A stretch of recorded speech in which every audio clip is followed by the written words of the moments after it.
I have to repeat that for YouTube. Hey, YouTube. Analyzing game designs from Tim Cain. Let's start. I'm going to actually reach out to Tim Cain at some time and ask if he wants to just have a casual chat on stream or something.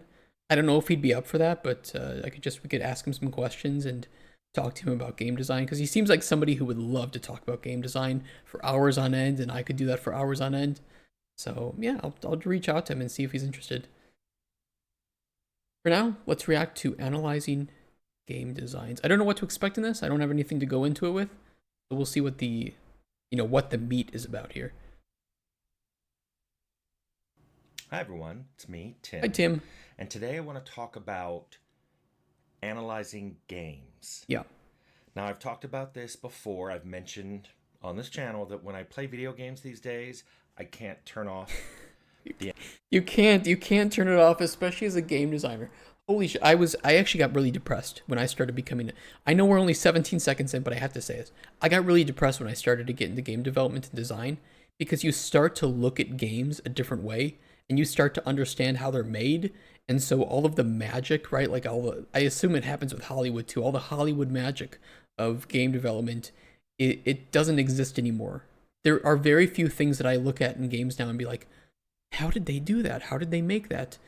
And it kind of ruins games to some extent, but I don't know. You kind of adapt to it, I guess, after a long enough time. But you're right. He's right. You can't turn it off. You start to analyze how games work and what the designers were thinking, what they were trying to achieve with it. Is your channel even big enough to get the pull of a name like Tim K? I don't think so. We'll see. I don't know. I'll reach out to him. The analysis part of my brain. Yep. So frequently I find myself enjoying games less than I should, just because I'm picking apart things. It sucks. And I've said I don't want to go into specifics about games I do this with. But Bengala Fraka asks, could you make a video on how to analyze games critically with the objective of learning more about design? That's a good question. I mean, I will say what I think would be a good way to analyze games from a design standpoint, and what Tim thinks. And we'll see if we find any places that we agree or disagree, or just differ entirely, because I think it'll be more about differing. If I had to give advice to a new game designer who wanted to understand game design and how to start to analyze a game, my first thing would be, number one, where are the points during the game that you feel the most emotion? What is it that you love about this? Is it a specific cutscene? Is it a level? Is it an interaction that you have with a character? Is it jumping into the heat of battle and having the music just work? What is the moments? Because those are often the pillars, right? Is for Doom, when I jump into an arena and I hear the music going, when I hear Mick Gordon's music, and specifically like Doom 2016 for me, because I think that was a really exceptional release, and it gets my blood pumping and I'm just blasting shit with the shotgun.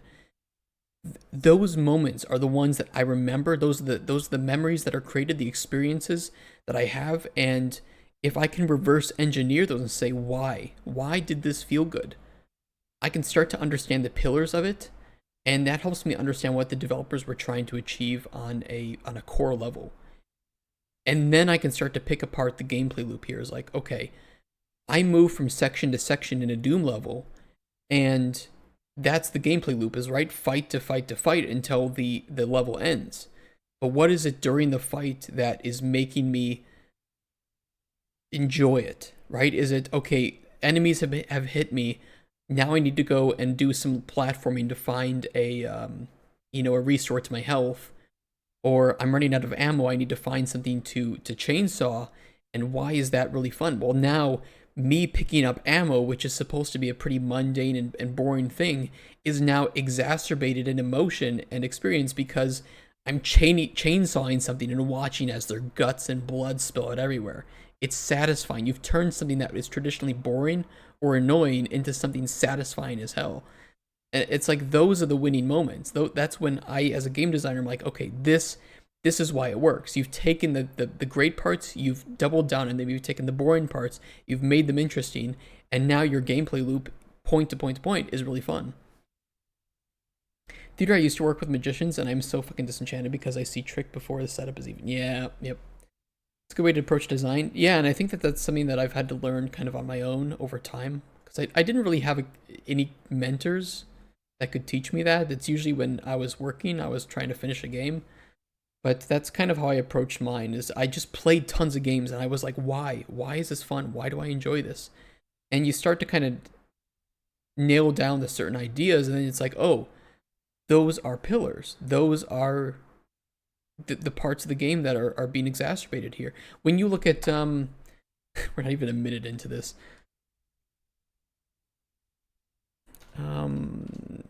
Pillars. There's a good example of the pillars of God of War here that were shown. Combat, father, son, exploration, right? And if you sat down and you observed God of War, the 2016 version, right? I think it's 2016, 2018. Which was the new one? The remake. Not remake. Relaunch. Well, whatever year it was from. You guys know which one. And you start to think, okay, combat, exploration, father or son. Yeah, that is kind of the three elements here of the gameplay. And we start to figure out, okay, humanizing Kratos, father teaches son. We have all these intimate moments of a son who doesn't really understand his father and a father who doesn't really understand his son. And now they have to rely on each other. They have to understand each other if they're going to survive together. You start to see all of the moments, all of the cutscenes and narration feeding into this, all of the plot devices that feed into these experiences and these emotions that the player needs to feel. I could go on and on. I mean, we've talked about pillars before, but either way, if I had to give advice, play games and just sit down and think, okay, I just played through that level. Why did I enjoy it so much? Why was I happy? Why was my heart beating so fast? And just analyze, just introspect on that as deeply as you can. And if you can't introspect, you aren't going to be a good designer because you won't understand your own feelings. Sorry, people who don't have feelings. Like God of War, I like the new God of War. I didn't like Ragnarok as much as the previous one though. Different topic, different day. I like that question. It makes me talking about this analysis something constructive. So what I did was I thought about all the things that I notice in games and I broke them into kind of a chronology. How I tend to play through a video game, what I tend to notice, what kind of questions I ask. So let me go through that. Let's start with the intro. The intro could be anything from the cinematic that I see on its Steam page to something that they release before, a trailer they release before the game comes out, to the first cinematic I see when I start up the game. Well, those are the first expectations, right? So it's like you're setting expectations for the player. Because the player is like, okay, show me your pitch. What do you have? I have $20. I saw that your game is around that much. Or I saw that this game is tagged similarly to games that I like. So what is your game? Why should I buy it? What is it about? And the only intention is that, well, I guess there are two. It's, am I going to like this? And should I purchase this? And that's it. And if you, or I guess the better question would be, is this valuable to me? And by valuable, it means, does this have value for what is being presented? Right? And if you see, oh, a game is like $80, but it looks like it's Vampire Survivors, right? And it's not to say Vampire Survivors isn't a good game, but it's just that, would you buy Vampire Survivors for $80? Probably not. Probably not. I could see somebody going up as high as $10 for sure. Maybe $15 if it had a lot of stuff to it. But $80, probably not. So, the player's like, okay, well, I like this game, but it's too expensive. It doesn't have the value for me to reach that amount. But if there was a game maybe like, what's like an imperfect game? Like a universally considered Starfield. You look at Starfield and you're like, oh, and maybe the price is $10. You're like, well, I kind of see some issues with it. It's probably not going to be perfect for me, but $10, I mean, that's not bad. For the amount of time that I'll get and maybe some enjoyment I'll have with it, I could swing it. So, it's a balancing act here of what do players expect, and what do they find value in what you're presenting? Aren't AAA games like $60 minimum now? Now it's getting up to $70. Goes back to your other video. You shouldn't copy mechanic and not understand what makes the mechanic enjoyable. Yeah, yeah, that's exactly it. It's like if you don't understand, you can copy, but that doesn't mean that it's going to be great. And I've worked with designers before who even have just copied my ideas that weren't innovative, for me, right? They were a combination of other things that I liked from other games, but they went and then just copied my design. If people on YouTube who don't know what we're talking about, but there was a previous video, the one previous to this one being uploaded, or I guess it depends on when this gets uploaded, about the disease infecting game development, right? And yeah, it's like if you just copy it, you don't understand why it worked in this game and why we had to make certain decisions with it. That doesn't mean that your game is going to be magically successful because of it. So, game design is like, it's a really annoying aspect of game dev that I love because it's all theory. It's all constantly changing based on market trends, even though you're trying to recreate emotions that people have felt a million times. Feeling sad is not new to people. Feeling happy is not new to people. I hope, unless you're a psychopath. You're creating emotions that people have felt maybe hundreds of times, maybe even thousands of times before, but you're doing it in a way that feels fresh to them, and that is, I guess, giving them new experiences because of it, right? Starfield cost 50, would it sell 25% better? Or would the low price lower expectations to the point where customers turn hostile? I mean, that's a good point. I mean, that is part of it too, where some people can feel like, oh, it's a red flag, because why would it be that cheap if it was this good?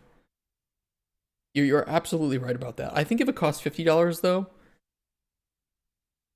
the only reason it might give people a red flag is because no game from Bethesda has ever cost that much before. It's always been industry standard price. But if there was a previous example of a good Bethesda game being released for $50 or for $40, I think people would be a little less inclined to get so upset about Starfield. But there's no denying that price of a game can impact the expectations and the feelings of players when playing it. And if they feel they spent a lot of money on something that should have been cheaper, they will rate the game poorly because for them it didn't meet the value. Even though the game was good, it was overpriced. Because the $60, $70 games are already a red flag to me, I know I will dislike it as covering up flaws. Yeah, I mean, I kind of understand that. It's psychology, right? And pricing your game is psychology. There's no doubt about that. It's generally bringing the review score up. Yes, like you're not wrong. It's 100% true. I mean, free games on Steam that are terrible get rated really high because there was no investment of money into it, just time. And some people have that extra time to spend 1 to 2 hours in a game, right? They don't know what else to play. They have a free Saturday. Fuck it, I'll try this free game on Steam. Yeah, it was okay. It's pretty good. Thumbs up. Didn't cost me anything. So yeah, I mean, there's psychology to all. There's psychology to game design. There's psychology to marketing. And honestly speaking, they're very similar. Like marketing your game and game design they go hand in hand. It's a lot of similar stuff. You're trying to create emotions. I mean, what is it in Mad Men? The thing you call love was invented by guys like me to sell nylons, is what he said to a customer pretty early on in season 1. It's like, it's true. It's like marketing is just manipulation of emotions in order to sell a product. And game design is, whether we like it or not, I mean, whether or not it's, I don't think manipulation is necessarily the right connotation for the word, right? But it is creating emotions to create value, right? Or giving you experiences that elicit emotions to sell a product. Admin is a fantastic show. It is. It's one of my favorite shows. We've gotten so off topic. Keep going, Tim. I'm sorry for pausing you for so long. I do this with all your videos, though. I turn your 15-minute videos into 2 hours, so. When the game gets what it is. Started, or when you say when it pops up on the menu and says I want a new game. Yeah. I'm calling all of that the intro. Basically, I haven't done anything yet, but the game is telling me what it is. The first thing I always wonder is I watch it and I'm like, am I intrigued? Is that a world I want to play in? And I find myself frequently asking that because several times there are these intros that come out where all the NPCs are just snarky and rah, rah, rah. Or the hero is like, I'm a big jerk and I'm going to do this stuff. Don't you want to be me? And I'm just like, Did I just do that? Did I just do that? Did I just move things with my freaking mind? But yeah, I mean, it's there's a lot of times where I don't know, it's either like the world is boring and the characters are annoying, or the world is interesting, the character, I don't know, it's there's always this combination of he's right. It's like, do I really want to play in this world? Is this world really interesting to me? And with something like Forspoken is such a good example because it's like, is this world actually interesting? Eh, right? There's no history here. It doesn't really feel like anything happened before I showed up, and the things that did happen feel really out of place and inhuman. You know, one of the things that makes I think George Martin such a great world builder is that everything that happened before Song of Ice and Fire feels really, really human and understandable. All the intrigue and calculated decisions, or even just random acts that completely turned the tide of a region. You know, somebody like just starting a fire, and nobody knows what started the fire, but it burned a castle down, and it completely changed the political rulers of the region, and it's so cool because it still shows up in, you know, it still plays a part in the politics and the mixed feelings of like houses in the Song of Ice and Fire series. Atomic Hearts and High on Life also suffered a lot from that. I was just like, shut up and let me explore. Yeah, in that case, it was like, you've created a really interesting world, but now the characters just feel shitty. They're just not interesting to me. I think I can appreciate to it like Doom did. Hold on, I'll show you guys. 2016 opening scene. I think it was this intro gameplay. They are rage, brutal, without. It was right here in this room.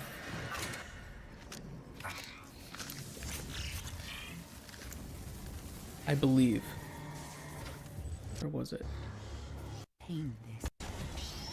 It's right when you get your suit. Am I wrong about that?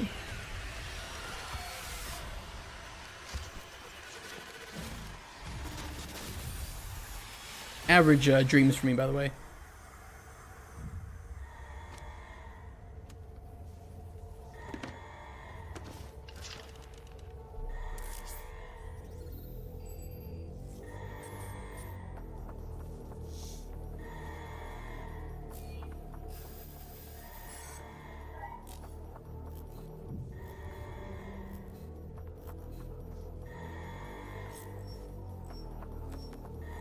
It was either this or at the very start. I can't remember. Cannot determine the cause of the demonic invasion until the Resop satellite is brought back online.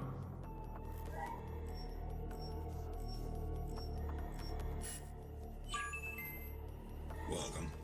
I'm Dr. Samuel Hayden. I'm the head of this facility. I think we can work together and resolve this problem in a way that benefits us both. And that little moment there is just like, oh, lore, we know what you're here for. Fuck the lore, get out of here. Just shoot some shit, right? Go collect your shotgun. We know what you want. And I can really appreciate that because, is that Optimus Prime? No, it's similar.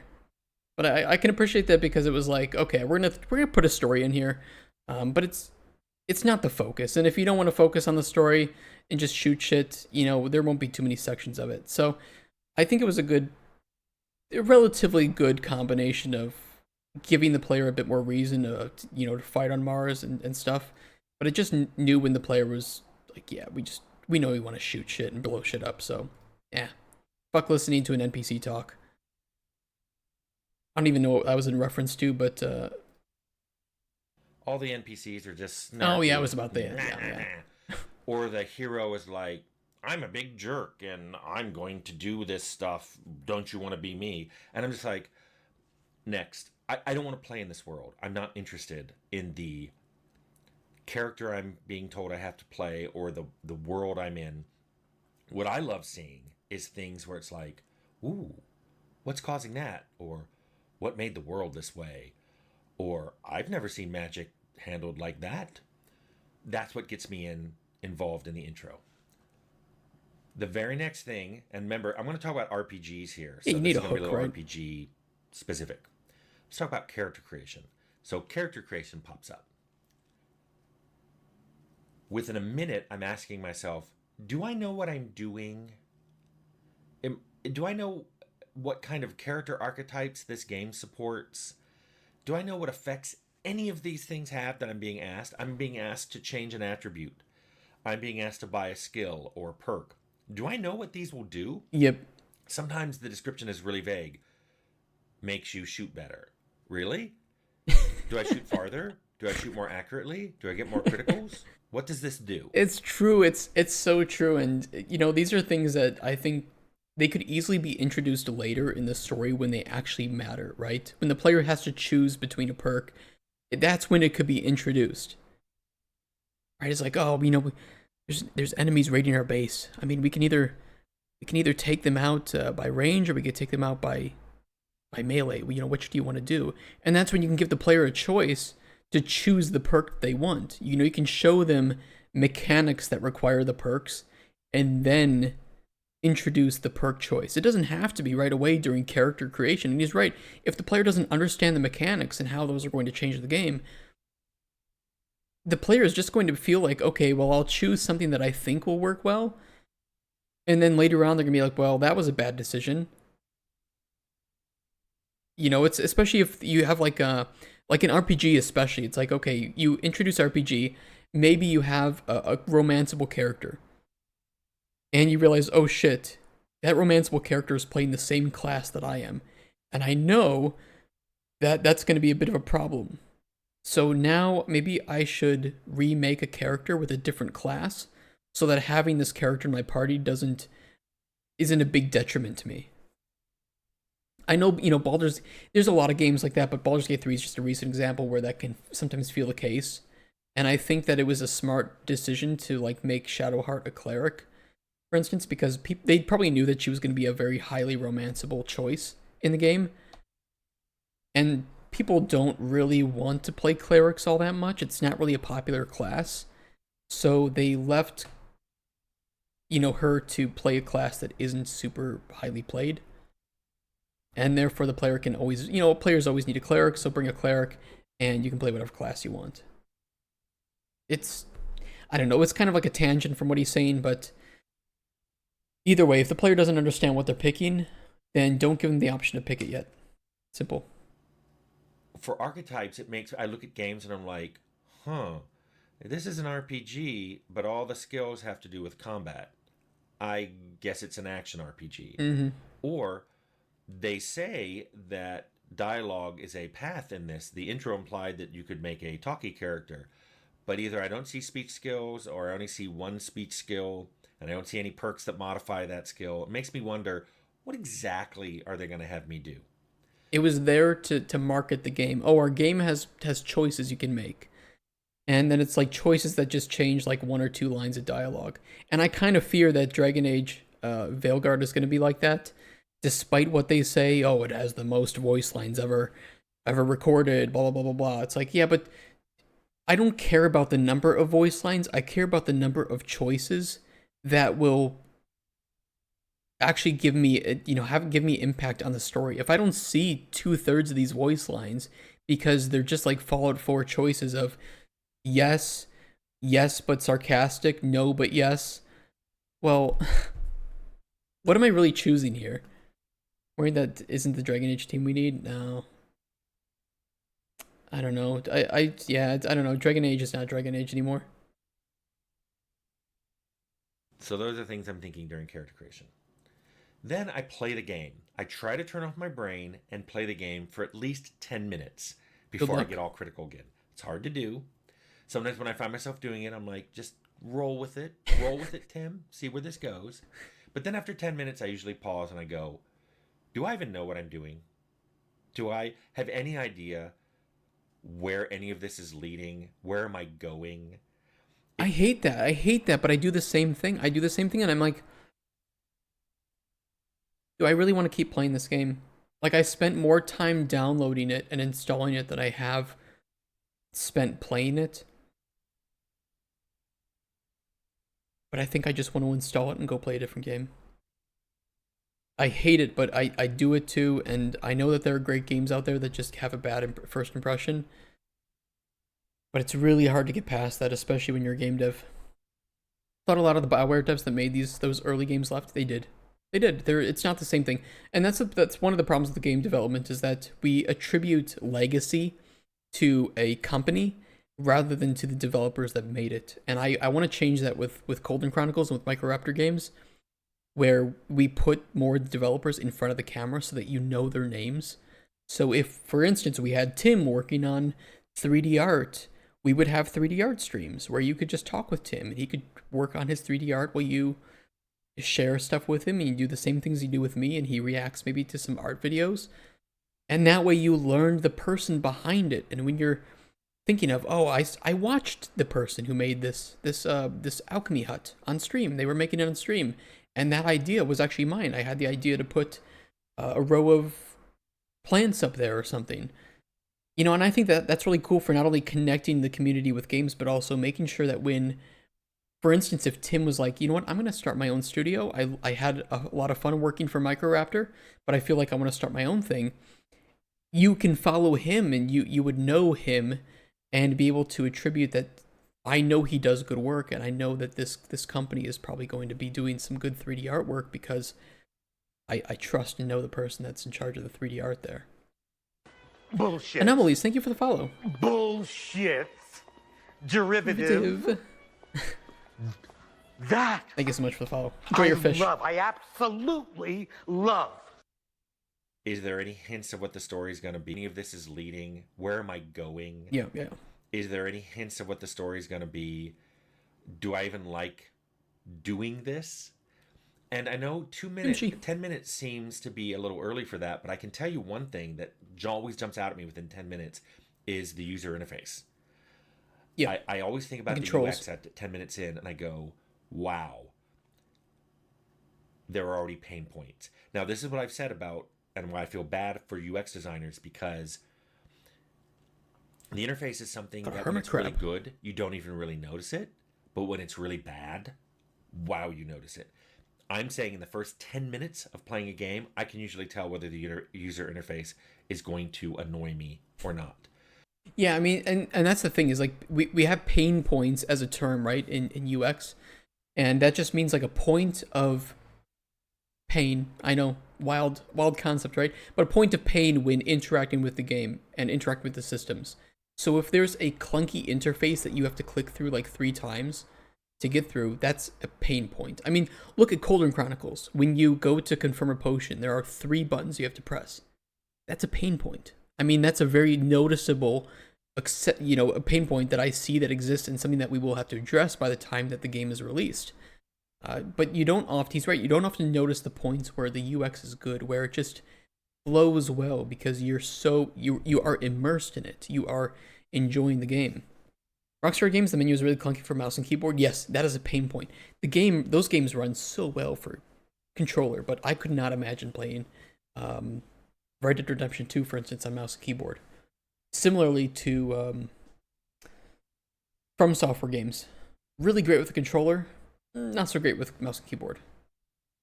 I did a close button for inventory and I realized it's harder to click it if the enemy is attacking. It even annoyed me. And I mean, exactly. I mean, and that's, you noticed it and you're like, okay, this is a pain point. I know that I need to fix this. A lot of times though, it's like you built the system, you know how to use it, and it isn't annoying for you, but you need those playtests. And I think a lot of developers don't do early playtests, so a lot of the early UX kind of goes unnoticed, and then you build on top of that to the point where, I don't know, it's UX design is a whole different ballpark. And there are pain points not just with your user interface, but with your game as a whole. If it's tough to get through a level or to get through a dialogue, that's a pain point, and that needs to be addressed. First added the inventory to I key, and then I realized it's harder to get to, so switch to tab. You could even make both, arguably. For some people who play games that are used to using I for inventory, you could have it that, but you could also have tab so that it's like a secondary inventory key. But either way, I mean, yeah, it's like you notice that it was just more annoying to get to, and it's easier for people if they're using WASD for movement, which I assume that they are in your game. Tab is probably much easier for them to reach. Either way, I think that's a really good example you gave. Had it as both and removed. And you could always add it back, right? You could always add, or like secondary keys. A lot of games have like primary hotkey and then secondary hotkey. So you could have like a secondary hotkey that is just unset or set to I by default. Either way. Either way, I mean, all of these are good. All of these are ways to reduce pain points in your user interface, which I think it's something developers don't think about, especially because they're the ones that know the game, and so they know how to use the interfaces, even if they're a little clunky. Some of the common pain points are information that I really want and want to access quickly and frequently are hard to get to. You have to dive down through multiple menus to get this information.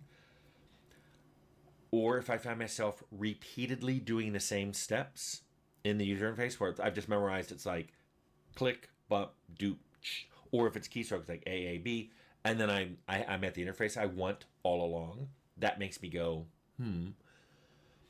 Often there are two other. Yeah, that's actually, I worked on like a light train simulator, right? And we had a like a tablet in game, right? Which was where your hub for various information, and we had tabs within that for like your employees, your main information. There might even be a good showcase of this. Oh, I don't own the. Did they revoke my key for the game that I made myself? Okay, well, whatever. Apparently, I don't own the game that I made. Oh, we're back to mixed reviews. Good. That won't last long. We had this, like, we had a company dashboard scenarios codex world, right? So you had like a map, and then this had a sub-tab for cities, stuff like this. What we did was we bound certain hotkeys to certain tabs, but also we had a dashboard, which unfortunately you can't see it here. But it was like your main hub for everything that you needed for your main information. So it's like, okay, players probably going to be looking at this information commonly. Let's throw that on the dashboard so that when the player opens this to the dashboard, they can see most of the common information they need. And if they need specialized information, we can have like M for map. And I think that helped a lot for just giving players the most obvious, commonly needed information right there from the start. People like B for bag, and I think they're wrong. UI is important, most important part. Yeah. I mean, you can skimp on UI, especially when it's a game that is, almost driven by its user interface and the information that the player has available to them. What are these distances here? 6 million. When did they take these screenshots for this? There's clearly a bug here. 14 million. I don't even know what's going on here. Not surprised with the publisher not updating that.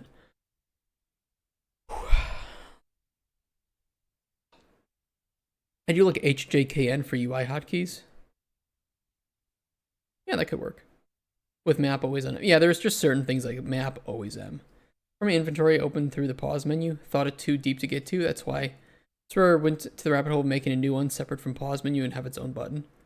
I mean, think too with like with Golden Chronicles, we need this encyclopedia of all the stuff you've learned. This is without a doubt going to be one of the most crucial, necessary, important, most expensive aspects of our UI and game as a whole to develop. And if we do not do it right, the game will feel so difficult and annoying to play that it won't be fun. And if we underestimate that, we will be shooting ourselves in the foot. The rest of the gameplay can be fun, but if the players knowledge of obtaining ingredients and potion effects is not clearly remembered and understood, or their interactions with players' interactions with NPCs isn't remembered, that ain't gonna be a fun game to play. They're confusing menus, like the character sheet is hidden deep under like a status menu. Yep. Or, Character sheet, bind to C. Easy. C for character.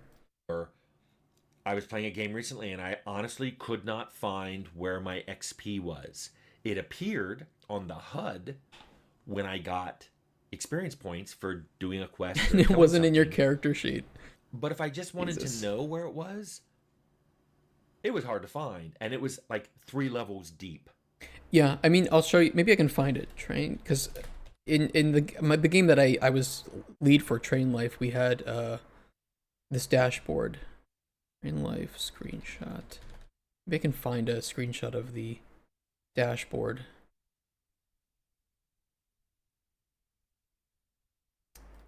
Okay. I'm gonna show similar ones.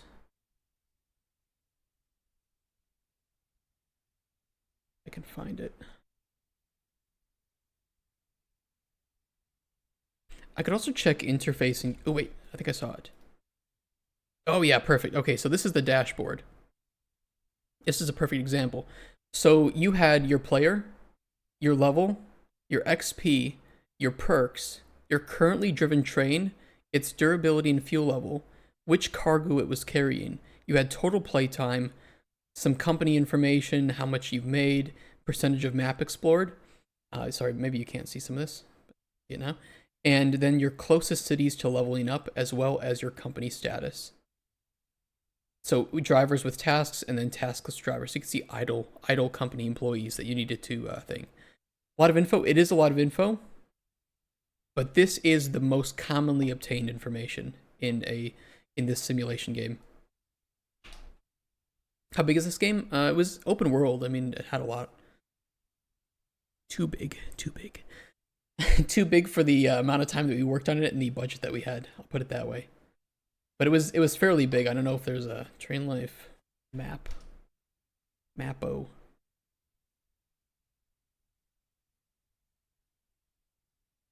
This was its map. You can see some of it here. Oh my god, those were so terrible. We had a lot of problems with our map. We didn't have a UX designer, and it shows in a lot of cases. So I had to do the UX myself, and I will tell you this, I'm not a UX designer. I'm a systems designer. I like spreadsheets, which is why a lot of this was, you know, just meant for spreadsheet enthusiasts.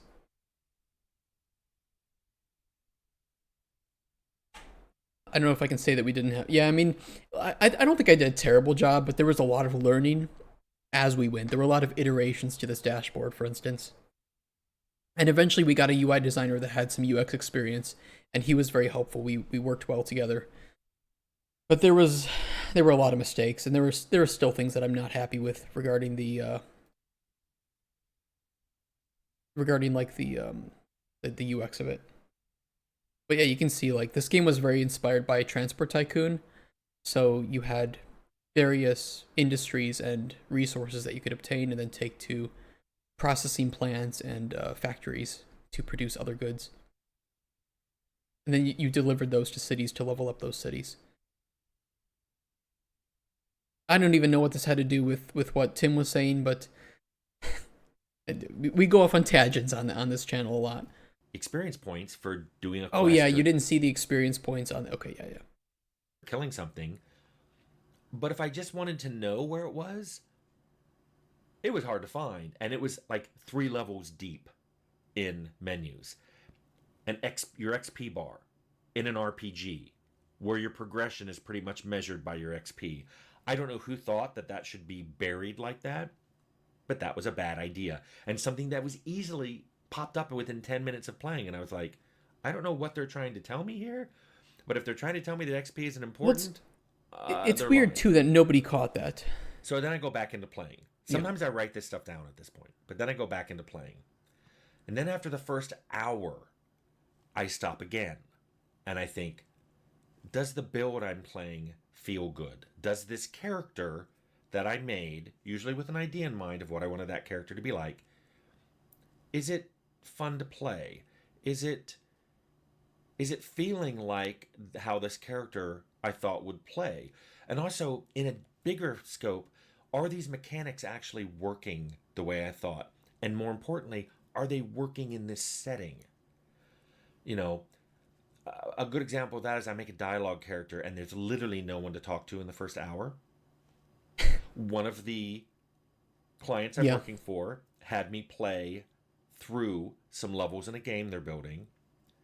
I made a dialogue character. Well, you know, and he's talking about RPGs too, so there are a lot of times where, you know, RPG games want to start with something dramatic and like a big fight because it's assumed that action is what will draw people into this world the most, as opposed to dialogue, which it feels like it should be dry and boring, but it's only dry and boring if you make it dry and boring. I'll tell you that. So, you know, there needs to be a good balance in early games of RPGs where if you do have dialogue that is quite heavy in the game, or like characters that you can make that are driven towards dialogue, like Tim says, you need to have a balance of that. You can start with a battle, but then it's like, okay, after the battle, then have a nice sit down, have a nice time to relax with a character, like with a companion that you're going to have for the rest of the game, and actually give the player the chance to question like the motives. You know, make it intriguing, have some conflict between the player and the character. And a lot of modern games try to avoid conflict because they want to water down the game for sensitivities, and I think that that's really stupid and makes the game lose a lot of its intrigue. You know, have a conflict. If you have a character that is just difficult to like, but does things that are, you know, maybe ruthless but understandable, right? It's like, no, if we keep these guys alive, they will murder everyone you love. So I don't care how it looks. No mercy. Cut their throats right here and now. And it's like, well, you know, I have a dialogue character. Maybe we can talk to them. It's like, no, cut them down. You don't have to agree with me on this, but we're getting through this level together. And if you want to go our separate ways after this, fine. But understand, this is how they are. Something like that. I realize now that I've learned how the games work, it's less enjoyable to play them and be amazed by games that relatable. Yes. I mean, and you might have missed the early minute of this video, but Tim was saying the same thing, and I 100% have felt that too. It takes a lot for a game to immerse me and to mystify me, and there aren't many games per year or even per 5 years that really pull me in and say, here's something you haven't experienced, or in a way that you haven't experienced it before. Which seemed like it was why we were all here. Legal and possible, and I confirmed with their designers that was a valid character. I then played an entire level for over an hour that had no one to talk to, and I was shocked. It was all combat and occasionally stealth ways of getting around those combat encounters. There wasn't a single dialogue, and I just went, is this level finished? And they're like, yeah, that's why we had you play. I hate that. I'm tired of people seeing encounters as combat encounters. You know, when you think of like Dungeons and Dragons, right? You think of jumping into a room full of goblins. That, oh, you fight them. It's a combat encounter. Why isn't there ever an option to say, you've surprised this group of goblins rifling through a bunch of dead soldiers? What do you want to do? Like, do you want to try to charm them? Do you want to cast a fireball into the center of the room? Like, where are my options here? D&D is about the random BS players get up to. Yeah, and I think, but that's choices, right? It's like, I think a good DM would say, you've come across this group of goblins rifling through a bunch of dead adventurers. Okay, players, what do you want to do next? Like, do you want to pull out your swords? Do you want to attack? Fine, I've set up the encounter. Do you want to try to talk your way out of this? Yeah, go for it. Do you want to pick up the goblin and throw them into the ceiling? I mean, sure, that's fun. You know, do you want to use one as a meat shield? I think, you know, it's those kinds of like fun options that really give combat encounters the and what makes Larian games, especially with, you know, one of the things that made Divinity and Baldur's Gate 3 so enjoyable is just the variety of combat. If you want to pick up a hunk of meat and use it as a weapon or throw a sausage at enemies to kill them, you can. And it's silly and it's stupid. It's not efficient, but it's fun and it's memorable. And that's really what game design is about, right? Is, like we've talked about, is creating memorable experiences by eliciting emotions through the game's mechanics or through the game's narrative. I'm just gonna go back and play all older games, none of the games made past 2020. That's the era I will enjoy. True. Playing a campaign with my buddies, I killed a talking character, so we were chased by the faction that my buddy set up to hire us. I love it. I love it. And Tim's right. It's like, you made a dialogue character. It's a valid choice. Why is it not a valid choice in all these combat encounters? Even if it's a difficult role to make, or if it's a difficult speech to pass, you've at least given me the choice to try and solve this with speech. And sometimes the illusion of choice is enough. The illusion of choice is only bad when players see through the illusion. If players don't see through the illusion, then to them it isn't an illusion. It's still a choice that they had available. And Telltale games were pretty good at this until players started to realize that, well, it doesn't lead anywhere different, right? And I'm like, I have problems. So, well, this game and I've played shipped games like that. That for some reason the character I made didn't seem to be using any of his skills. And in the first hour, if I make a character that doesn't use the skills that I picked as my main skills, you feel useless. In Fallout, that would be a tagged skill. Something's wrong. Also, within the first hour, I should be able to tell what the pacing is of the game. Yes. Yes, some games put tutorials, front-load tutorials, but if they last more than 10 or 15 minutes and I can't skip it, that's a problem. That's why I don't look for this, though, in the first 10 minutes. But in the first hour, I will look at your story and I will start judging it on its pacing. Have you introduced some characters that are interesting? Do I get a hint at what the villain will be or what the main story plot will be? Is there good pacing to it? Meaning, sometimes I'm exploring, sometimes I'm fighting, sometimes I'm talking to people. If it all seems to be exploration, or it all seems to be talking, or it all seems to be combat, bad. I played a demo on Steam recently for a game I was looking forward to, and all I did in the first hour of that demo was talk to people. Yikes. So, that's what I think about after the first hour. Yeah, but that's like expectations, right? Where if you say, oh, I think, you know, what was that like tactical Wizards game? Tactical Breach Wizards, I think it was called. I think it needed to do a better job at setting expectations that this game is primarily a story-driven game with tactical puzzle combat mixed in between it. And it seemed more like it was going to be a combat-heavy game as opposed with a light narrative, but it was the other way around, and it kind of threw me for a loop, and it was like, well, I don't mind playing this, but I was expecting something different, and so therefore, Like GTA 5, you walk into a dude and they say they will beat you up, and you pull out a gun and they apologize and leave. No violence happened. They were talking about Once Human just now, talking for an hour. I haven't played Once Human. Once Human tutorial was so fucking long. Oh god, that's so terrible. I remember Dying Light 2, I think, had a ridiculously, stupidly long tutorial that probably was just meant to get people past the 2-hour play point so that they can't refund the game. Been playing it for a couple weeks now. To Be Long explains jack shit anyway. Can you skip it at least? I like survival crafters. I like some survival crafters. No skip, wonderful. No skip, only play. No skip, only suffer. God. Putter. And because you get bike from finishing it. Yeah, I can understand the, ooh, that feels good.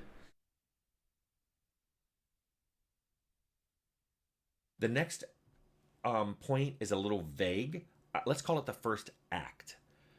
By that I mean the first major chunk of the story has manifested. You've played through it and you've reached some sort of, God, I wanted to say denouement, but I'm not. 3 hours. That, but I just did. Holy shit. Some sort of conclusion that isn't the ending. let's call that the first act. I can tell you that my intention, my vision for Cauldron Chronicles as tutorial is that you kind of I don't know, like, because you're with your parent, right, in your hut, and maybe you slept in a bit too long, and they wake you up. They're like, hey, we have a customer here. I need some help. You're like, okay, and you go in, you talk with the customer too, with your parent, and you learn of what potion needs made. So, hey, why don't you go make the potion for me? Make the potion. You learn about potion making with the alchemy. And that's where we're lead into, oh, we don't have enough of this ingredient. Can you go out to the garden and find it? And you go out into the garden. That's when you pick the corrupted ingredient, right? And that's what kind of leads you up to the the conflict, right? So you end up talking to the customer, learning about what they want, because your parent is trying to teach you, here's how you do it, and that's where you lead into the whole conflict of things. So I think that's pretty simple. Here's how you pick shit, here's how you talk to customers, here's how you make potions, good stuff. Like games that you teach with gameplay, like Pokemon, yeah, very basic and simple. Normalized tutorials meant to skip info should be in a codex. I think info can be in a codex, but it should be through a tutorial. I think that for people who skip tutorials, and I understand it, put the info in a codex for people like that, or people who take a break from playing for like a couple weeks. Because with Cauldron Chronicles, we can expect, by the way, Cauldron Chronicles is the game I'm making, maybe like there's going to be a game that comes out while somebody's playing it, and they go play that game because that was more exciting for them, but then they come back to Cauldron Chronicles. And they're like, okay, I forgot how to play. Oh yeah, here's how we play. So I think a codex is great. There's nothing bad about having a codex in your game. There's no way in hell can a codex make your game worse. It just takes a bit of time. I stop myself after the first act and I go, okay, honest, cards on the table. Am I actually enjoying myself? This is frequently the place where I stop playing games. Yeah. I've learned by the first act, I can judge this game now. Yep. I can judge its mechanics. I can judge it. I know its gameplay loop. I know what it's trying to achieve. I know how it's going to work. And it sucks. It really sucks because it's just kind of, I guess, one of those game design things that you get when you become a professional designer. And you're just like, well, yeah, I get the game. Or I watch a Twitch stream and it's like, yeah, I get what it's trying to achieve. Okay. I'd probably like it, but I don't have time to play it, so I'll get it in the future. Its story, I can judge its interface, I can judge the art, although I'm not, my art bar is really low. Same. Not just because I can't do art and I'm colorblind, but I care way less about how a game looks than how it plays. Same. But I ask myself, am I enjoying myself? Is this story any good? The first act is ended. If I don't think it's good yet, I don't think it's going to get good. And I can't tell you how many games I've played where a friend of mine has said, oh, just keep playing. The first act isn't good. And I'm like, then why should I keep playing? They couldn't even make the first act good. Now, I've also played a lot of games where the first act was amazing, and then it kind of fell apart after that. Baldur's Gate 3. But if you can't make the first act good, you're probably going to lose me. And then, besides enjoying myself, I ask myself another question, which is similar, but do I even like this game? Sometimes I'm enjoying myself, but I realize it's a very visceral kind of like, oh my goodness, it's fun to do combat, and I love the violence, I love the over-the-top weapons, but I don't really like this game. It's either I've seen this before, or the story's kind of meh, or after a while I get tired of, the death animations. Okay, I get it, they're over the top. What else do you got? Yeah, it's kind of like Bulletstorm, where Bulletstorm is fun and funny, and then after a few hours, it's like, okay, I've seen it. I get it. I get it. That's probably why they, never really expanded upon Bulletstorm in further detail, but it's one of those things it's a gimmick. And I think Portal was actually pretty similar, right? Where people were like, okay, I get the Portal gimmick. How can you make this better? And that's where Valve went even deeper and was like, no, well, here's how we can make puzzles even better, and we can wrap it up in an interesting narrative. And that's how we can make the game different than the first game. I prefer the start to be shit than the ending.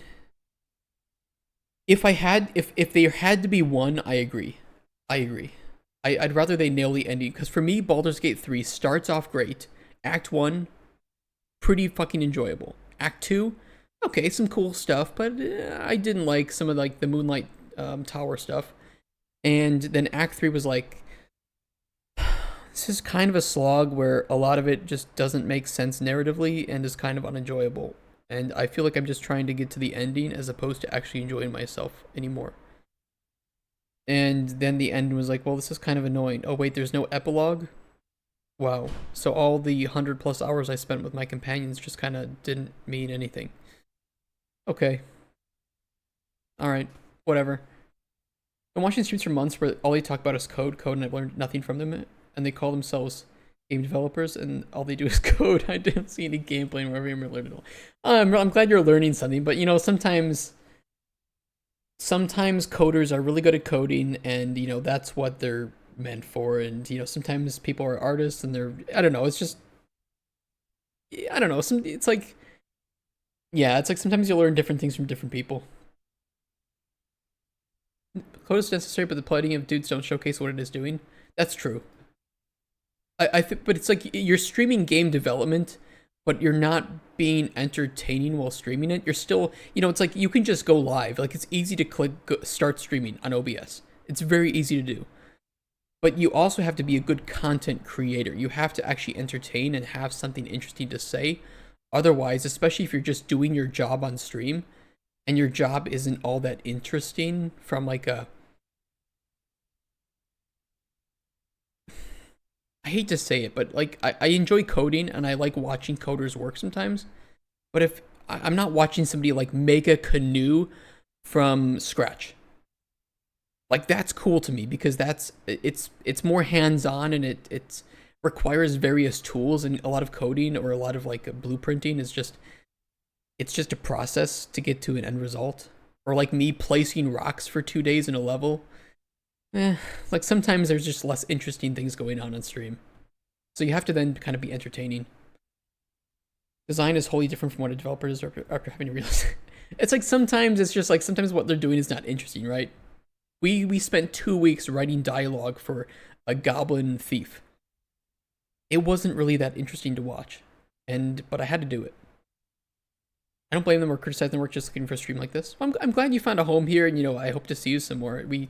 We both like to develop, you know, our game, but we also like to jump into these and try to learn something or challenge our own beliefs. What do you mean Spoon is very interesting? I don't think writing dialogue for 2 weeks was interesting, but to each their own, I guess.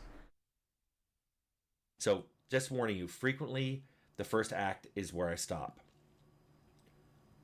A few other questions I ask at this point are, what is the game, and especially the designer, trying to get me to do? Yeah. By the first act, it's usually obvious that they want me to be a good guy, or they want me to get to this town, or they want me to oppose this villain. Basically, it boils down to what do they expect me to do, and what do they want me to do, and what are they even trying to force me to do? Now, personally, I enjoy games where I get to choose what I want to do, but I understand that there are games where it's like, okay, I'm expected to be the good guy, or ultimately I'm going to fight this villain. Well, I think if that's communicated to, it's like, okay, this, you do have some choices, but you're playing like, it's like when you play a D&D campaign, right, with DM, and the DM has that, what is it, Session 0, I think it's called. I have never played D&D. I've watched people play D&D. I've never played it, so please take it with a grain of salt. I'd love to play it. I don't know if I have the time, but I'd love to. Either way, they have a Session 0, and that's where you get to say, like, okay, what are the characters you're playing? What is this world? What is this campaign? Well, this is a campaign where you are meant to be the saviors. You're meant to be the good guys, okay? So just so you know, when you're coming into this, I will punish evil actions, right? Pretty heavily. You can do them, but I will punish them, or I don't want you guys to do that. And I think it's okay to set that expectation before you even start the game. The issue arises when you say, oh, this, you can do whatever you want in my session, and then you're like going all over the place, or you're punishing evil actions really harshly, but not punishing good actions that maybe have bad consequences, right? About setting the tone, yeah, you don't set such rules. I mean, I think they do set such rules. I don't think players do whatever they want. I mean, players do whatever you want, or no, whatever they want. No, I think there are those rules. I think good session zeros will set that. Bad DMs set punishments and incentives. I don't think so. I think if players go into a campaign knowing that this is an evil campaign or a good campaign, and that's what they want, they're okay with it. It's just when they don't have that understanding of expectation. Just like with games, where, like you said, if a role-playing game expects him to be the good guy, and he's not told that ahead of time, and he wants to make evil decisions, you have that ludonarrative dissonance, right? And you have that too in like Baldur's Gate 3 if you're playing co-op and you're playing like a paladin, and you have a friend playing a warlock, and now you're doing good things and the other player's doing bad things. Bad players do whatever crosses their mind without care for the story and overall campaign. I agree with you, Lazarla, actually. Game doesn't punish you for good or bad things. No, the DM does. But the DM can come in and say, this is what I expect from my session, from this campaign. I've written it specifically so that it is a bit more narrative and you are expected to be the good guy.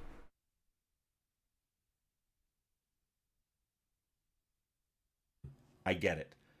But I usually ask what they're trying to get me to do, and does it line up I disagree, Lazy with Things. what the game is making it make sense for me to do? If the villain is doing something that I agree with, why should I oppose him? I've played a game, possibly even worked on a game, where I've questioned the villain in the sense of, I kind of agree with the villain. The reason I disagree, Lazy Fangs, is that an RPG game is whatever the players and the DM want it to be. And if a DM says, I've made this campaign, it is a primarily good campaign, it is fairly linear, and 5 players say, I want to play this, and they have a fun time playing, then is that a bad game? Is that DM bad? No, because they've found a market, they've created a product. In this case, we want to look at product and market, and it has worked out and everybody had fun. So there is no set rules to having a good session zero in terms of what the story is going to be. More of, have you set the rules and expectations accordingly to what the players that are playing want it to be. I don't think a DM disincentivizing or punishing evil acts is bad, if that's what the players want. I don't think players should be allowed to do what they want free of consequences. Simple as that. And if a DM wants to punish negative actions harsher, I think that's fair. That's what the DM is for. And if the players are okay with that, knowing that they can do evil things, but that it's going to be punished, then I don't see any problem with it. Really hard to do improv, yeah, it is. But a lot of DMs think that they can just, oh, you can do whatever you want in my world, I'll think of something to fill it.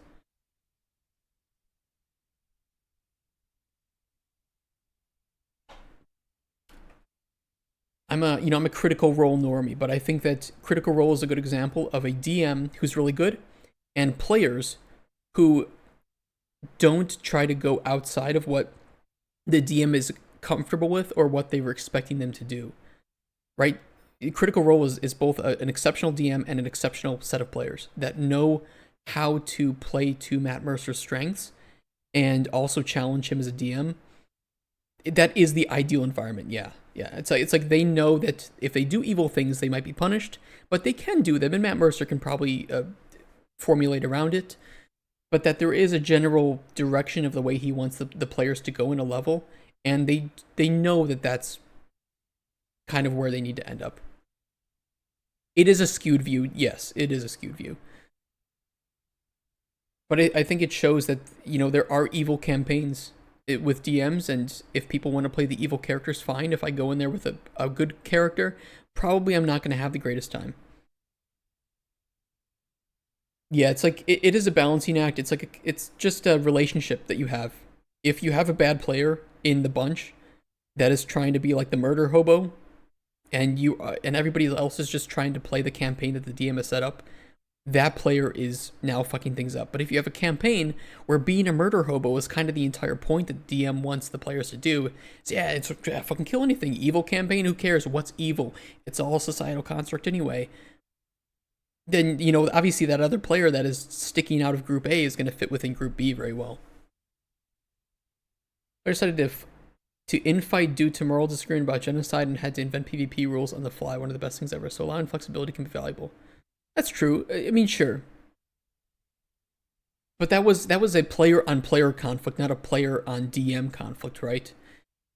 Where, you know, it's take a game like Cauldron Chronicles, for instance. In the way that we design Cauldron Chronicles, if you want to get every single NPC killed, you can.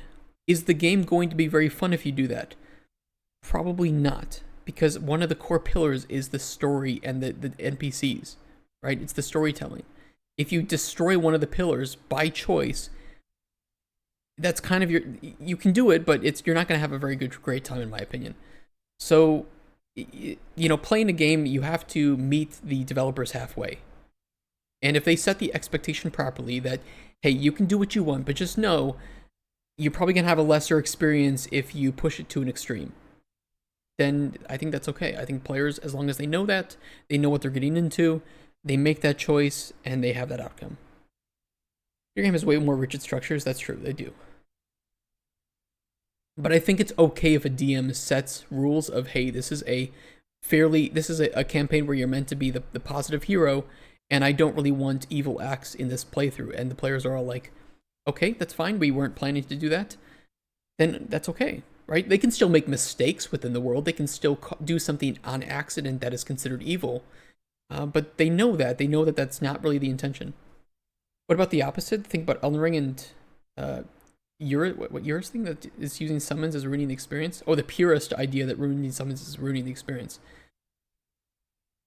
What is the goal of your argument with that, though? Like, what do you...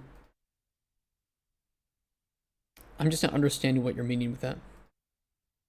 Of course, that's true for you, but some DMs are new and don't have the experience to do improv. Of course, flexibility is great, but you have to be flexible as player. Yeah, but I mean, you're like, when you run a module with D&D, the modules are fairly linear, right? There isn't a whole lot of flexibility with what the module allows. And I think a lot of new DMs choose modules because they're a great way to start. You have all the world building, all the encounters here, and what the player needs to do next. And you have the freedom to kind of lead them into that, or allow for a little bit of flexibility within, like, a tavern, for instance. Right? You're at the tavern. Okay, let's have fun. Do you want to go get some wenches? Do you want to go find a husband to bang? You know, I can improv that. But then once we get out of the tavern and back onto the main course, I have a set of rules and encounters that we need to follow.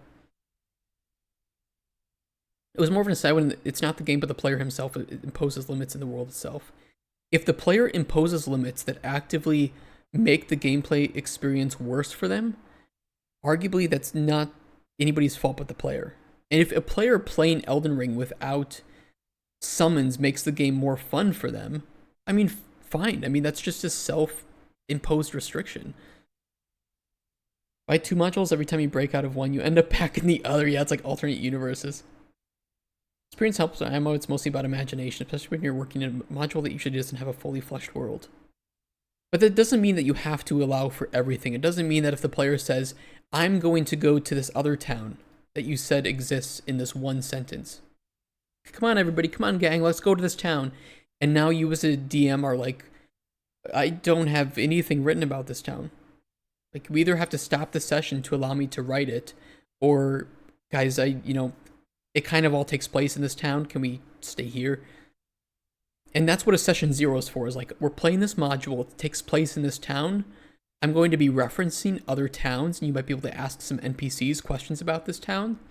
But, please don't leave this town, because that's not really the point of this experience. I think that's fine. I think that's fair.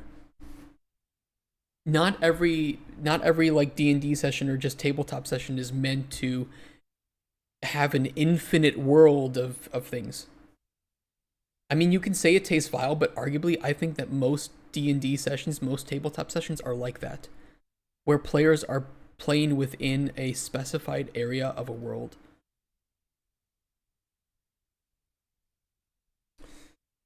Moving on. In here. Why am I opposing him? Not all freedom is good. And there was no option to do so. Also, I sometimes ask, what is the most fun thing to be doing in this game? And does that line up with what the designer wants me to do? For example, if stealth is really the most fun thing for me to do in this game, and I like Yes, the sneaking camera by all focus your is kind of encounters, bothering me too. but the game is being sold on the richness of its combat, I will go, why are these two things not connected? Well, that's an issue with game pillars, right? And it's one of the reasons why we talk about like potion combat in Golden Chronicles. Combat is not one of our pillars. I don't intend it to be one of our pillars. So when we're designing it, we need to remember, hey, this shouldn't overshadow the rest of the game. And we shouldn't make this to a point where, I mean, we can always say if it's fun and it changes the game in a significant way, in a fun way, we can make it a pillar, but right now it is not one of our pillars. So we need to focus on the three pillars we have, which is the open world, the alchemy, and the storytelling. And those are where we should put most of our thought and time into. And if it turns out that having combat with other enemies with potions is just really, really fun the way we've designed it, then sure, let's reconfigure our pillars. Let's find a way for maybe a different aspect of the game to take a bit of a back seat because it isn't as fun as we thought it was. We can reconfigure our pillars because we are pre-first playable. We're working on a prototype. We have the opportunity to make those decisions right now. But once we hit vertical slice, those need to be set in stone. We can't change them after that. In general, role-playing is always a group activity. Some people have trouble breaking out of the inside of their impressions. But if they can't function with the DM and other group members, there's role-playing preconditions are missing. Yeah, and I think that's really the point, Military, of like the session zero. It's just, are we all on the same page with what to expect with this? And if a player comes in thinking, well, I want to go anywhere in your world and do anything, and you're like, well, this is probably not the right group for you because we have it. This module is very linear, and I generally want to stay around this city. Then it's really good to just have that player leave or to see if they're willing to adapt to that and stay within the group. I like Payday 2 giving option between stealth and loud, and it was up to the players how to do it, and ability for players to switch from stealth to loud. Yeah, it worked really well there, and I think that the only thing I didn't enjoy was that if you went hybrid, where you had players that were ready to go loud, and I had players like this. I mean, this was back when I was like, we were much younger, but I would have like some of my friends just shoot in the air and just ruin the stealth that me and my other friend were trying to do because they were bored. That's like, I get it. And in that case, that is again where like a session zero for Payday is needed, where like, hey, we're going to be, look, if you want to do loud, we can do big oil, right? Big oil is really hard to do stealth anyway. So let's just play the big oil campaign loud. Fine. But hey, this is a different campaign, and this one is better stealth, so let's do stealth here. Warden is okay for extremes. My DM once gave the example of a party coming to face a tyrannical king, then one player gets up and spits on him. He said that he would then have that player character killed. In his eyes, it's roleplay. If you disrespect all the work you put into the world and start by doing whatever you want, that will be railroaded. Yeah, it's like, it doesn't mean fun isn't allowed, just that there are lines that shouldn't be crossed. And I mean, it makes sense. Boundaries that need to be respected. Yeah, and I think giving the player the warning, like, if you do that again, you're done. What I'm advocating is allowing for freedom but apply consequences of actions. Well, that's what I mean is like, this is a primarily heroic, morally good session or playthrough. And if you do evil things, I think it's okay to say during your session zero, if you do evil things, there will be big consequences to that. So, just be aware that I'm going to allow you to do those things, but expect bad things to happen. Especially open lobby where you're playing stealth and suddenly someone entered the tank build in middle of Big Bank and gets spotted by everyone across the map. Yep. If you want to go to that far off town, okay, whoops, the forest is now a breeding ground of werewolves between here and there. Yeah, I mean, I think too it's okay if you're playing that where you're like, okay, the player can go anywhere and do anything in my session. But just so you know, guys, during the session zero, if you choose to do that, I may have to end the session early because I don't have something written for that yet. And we'll pick it up the next week, right? So maybe if you say, okay, we're going to go explore that forest to go to that next town, let's try to do something for the rest of the day in the town that you're already in, and then next session I'll write something for the town that you're going to. And like Lazarla says, it's just like a balance between understand that the DM, that not every DM and very few DMs can just improvise amazing shit right out of thin air. And the players need to be aware that if they want to really stretch some of this and go in a different direction than what was intended, give the DM some time and space to write that and to adapt to it. But just be good players and be good DM. Yeah, and if the world doesn't support being a murder hobo, then it's not going to be fun. And there's tons of examples. What's the subreddit called? Like tabletop horror stories or something of issues where it's like either the DM didn't have a session 0 and the players are like coming in doing all this crazy shit, or you allowed a player in who clearly does not fit with the group or the session that's going on. It's like, I don't know. Yeah, it's pretty interesting to read, but have a good session 0, I think, is really what it is. And if you have a good friend group that understands what you're trying to achieve, I think that's an amazing thing, a magical thing. It's interesting that some games, the designer wants me to do the things that aren't fun, or the game doesn't seem to be designed to do well, but that's what I'm being pushed into doing. Again, I can usually tell that by the end of the first act. Then That's a designer who doesn't understand their pillars, or who didn't write pillars.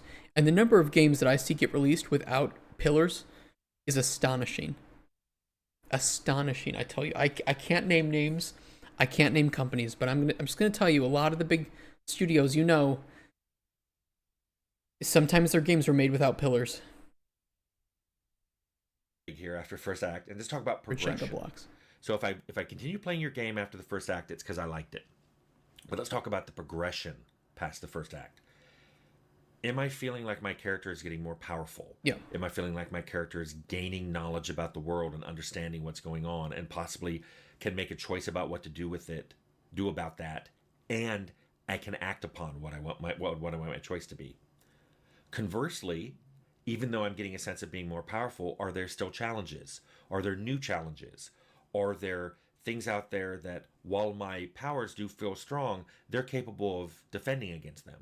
I still want to be challenged, but I want to be challenged by creatures that make sense. If wolves were hard when I was level 1 and then got easier when I was level 5, I don't want laser wolves to show up out of the blue and start challenging me. Let's have it make something that makes sense. True. And then past progression, we get to the ending of the game. When we get to the end of the game and it finishes, the villain has his soliloquy, we have our fight, or I get around the fight, or I talk him out of it, whatever I do. The first thing I asked myself was that rewarding? Did I enjoy it? Did it make sense? That's why I hate when games do switcheroos at the end.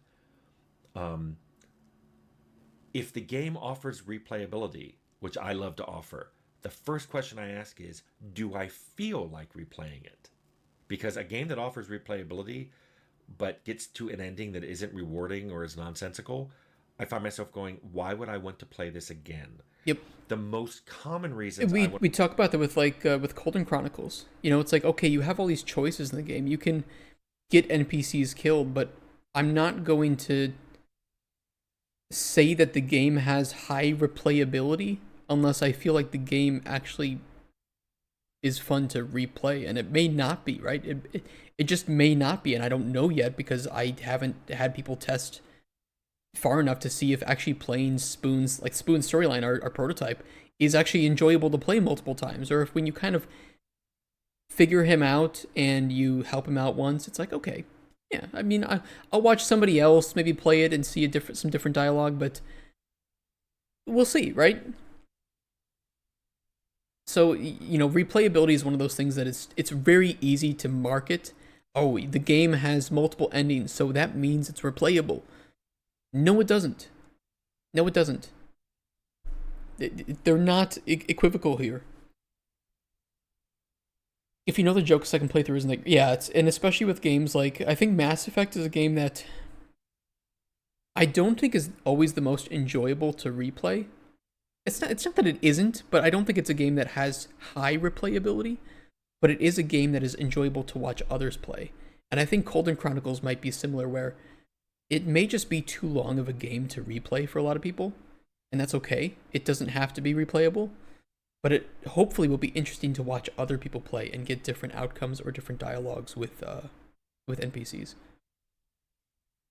I read a story about someone who made a hybrid character. The DM approved it, and they got mad when the character was OP.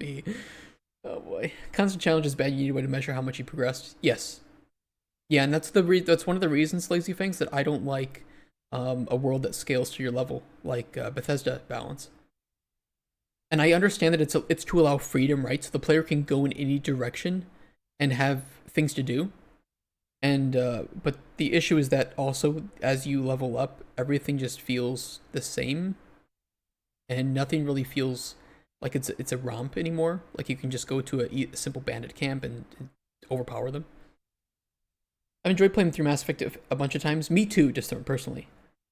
But I understand that it may not be for everybody. But I think that Mass Effect is replayable not because of the choices, but because of the experiences, the cutscenes, the character moments, right?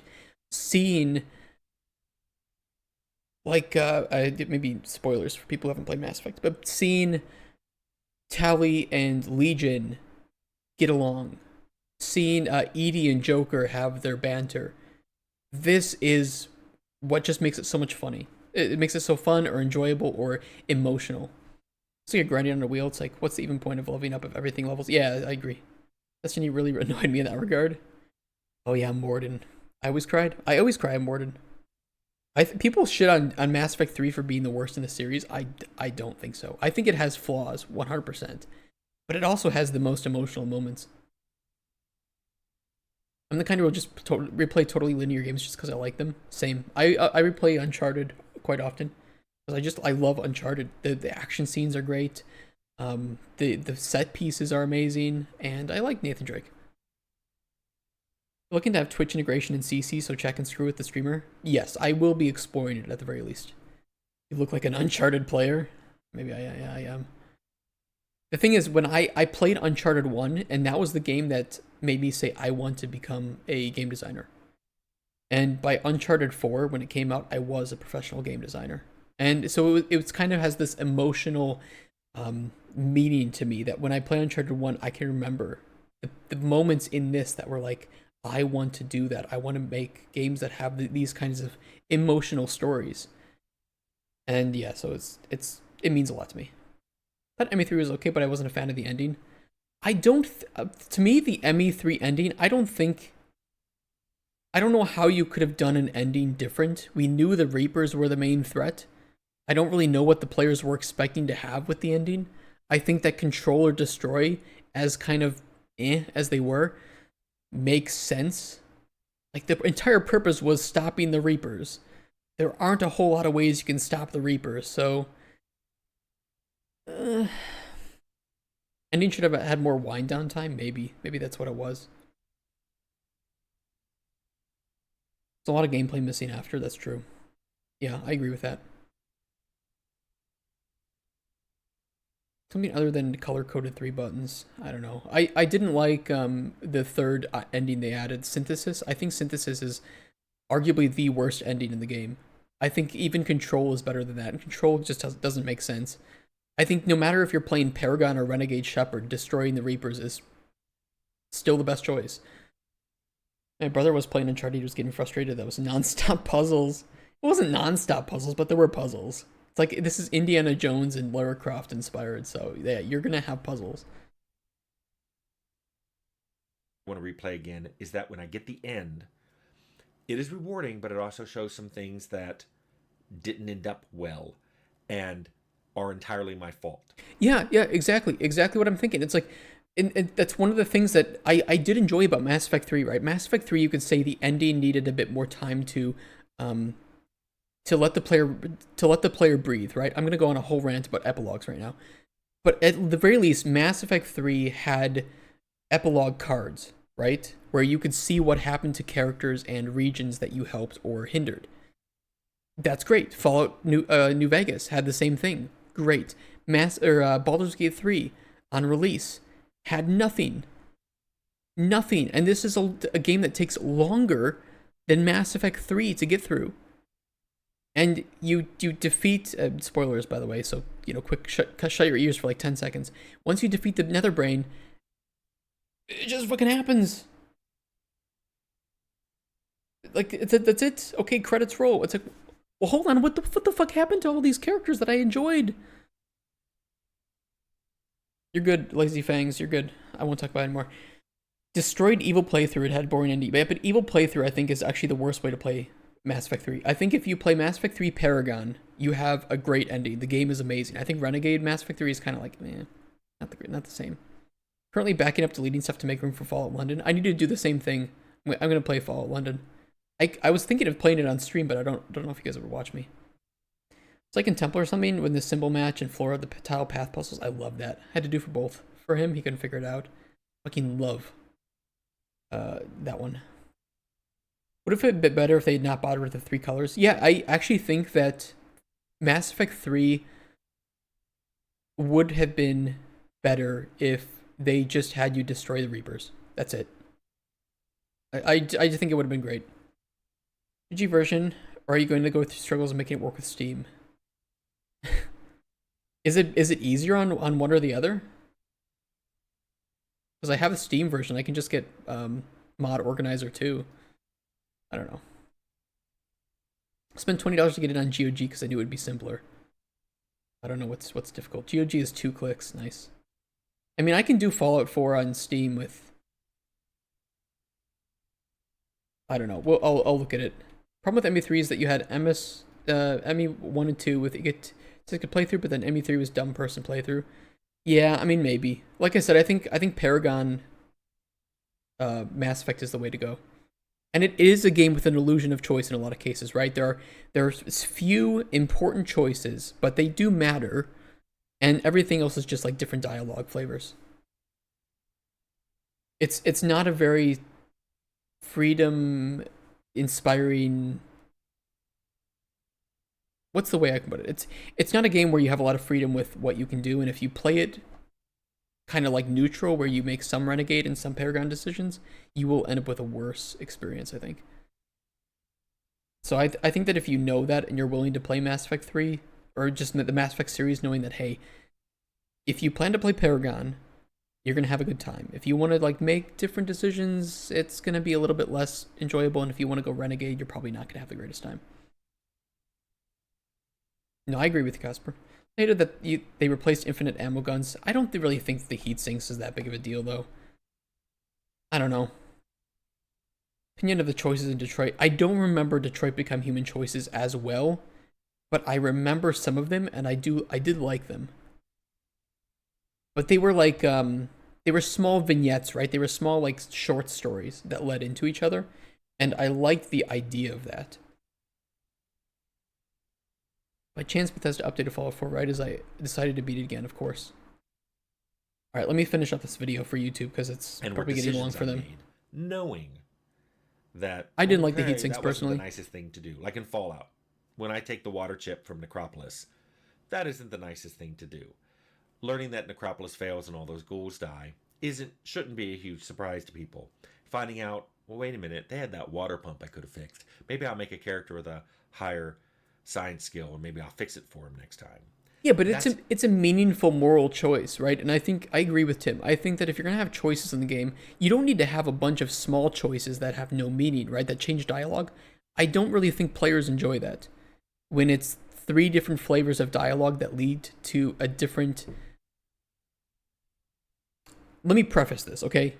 I don't think an entire game full of choices that just change a little dialogue here and there is that as enjoyable as a game that conversely had 3 or 4 meaningful choices that really heavily impacted the game. I think that a mix of them is the best way to do it, but that a game that is just, oh, we have 500,000 lines of dialogue, but it's all just because you can just pick a different flavor on different things and it changes one line, and then the player forgets that you ever said that thing. That isn't enjoyable to me. It's meaningless choice.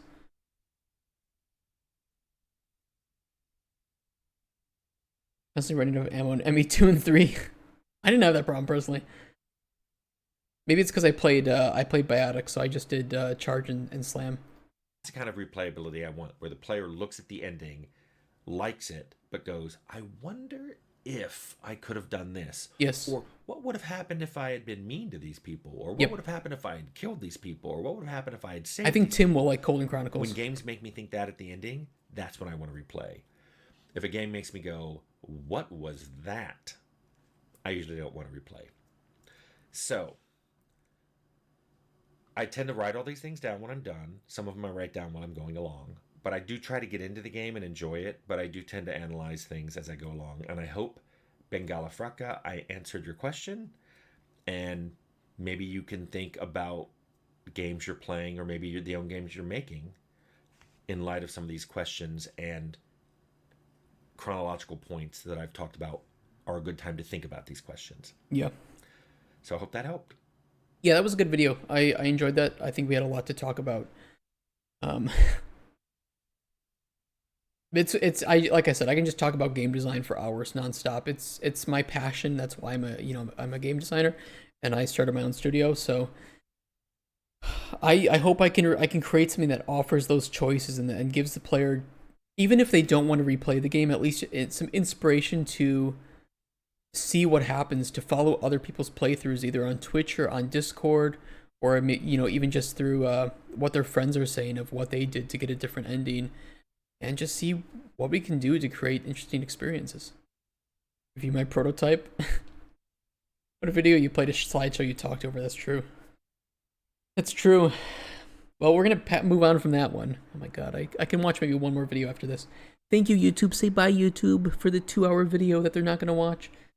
But maybe they did. If you got to the end of this video on YouTube,